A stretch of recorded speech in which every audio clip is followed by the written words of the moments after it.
Hello everyone, আমি পূজা। তো প্রায় অনেক দিন পর তোমাদের সাথে আবারও ভিডিও শেয়ার করতে চলে এসেছি। তো আজ আমি তোমাদের সাথে শেয়ার করব পটল চিংড়ির একটি রেসিপি। তোমরা হয়তো অনেকেই জানো পটল চিংড়ি কীভাবে বানায়।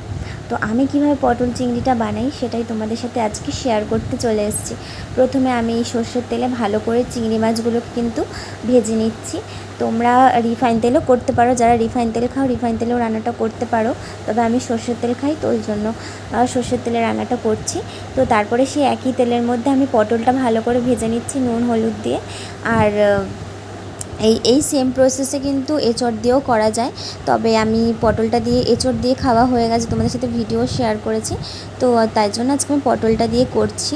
তারপরে এই যে আলুগুলো ভালো করে ভেজে নিচ্ছি। আমি এখানে 4-5টা আলু নিয়েছি, মানে ছোটো ছোটো যে 4-5টা আলু সেরকম আলু নিয়েছি। তো আলুগুলো ভালো করে ভেজে নিয়েছি। তারপরে ওই সর্ষের তেলের মধ্যে আমি একটু জিরে ফোড়ন দিয়েছি। তারপরেও জিরে ফোড়ন দিয়ে ওর মধ্যে দিয়ে দিচ্ছি 1.5খানা মতো পেঁয়াজ, মানে একটা বড় পেঁয়াজ আর একটা ছোট পেঁয়াজ। তো ভালো করে দিয়ে দিয়েছি। যে পেঁয়াজটা একটু নরম হয়ে গেছে তখন আমি আদা রসুন আর টমেটো কাঁচা লঙ্কা একসাথে পেস্ট করে নিয়েছিলাম, সেই পেস্টটাকে কিন্তু ওই পেঁয়াজের মধ্যে দিয়ে ভালো করে কষিয়ে নিচ্ছি। তারপরে এই যে নুন হলুদ আর লঙ্কার গুঁড়ো, মানে কাশ্মীরি লঙ্কার গুঁড়ো দিয়েছি, কারণ যেহেতু আমি কাঁচা লঙ্কা ব্যবহার করেছি রান্নাটিতে, নয়তো যদি আমি গুঁড়ো লঙ্কা দিই না অনেকটা ঝাল হয়ে যাবে, ওই কারণে দেইনি। তারপরে এই যে ভালো করে আমি সম্পূর্ণ মশলাটাকে কিন্তু যতক্ষণ না তেল ছাড়ে ভালো করে কিন্তু কষিয়ে নিচ্ছি। আমি মাঝখানে একটু ঢাকা মেরেও কষিয়েছিলাম, তারপরে একটু জল দিয়ে ভালো করে কষিয়ে নিচ্ছি।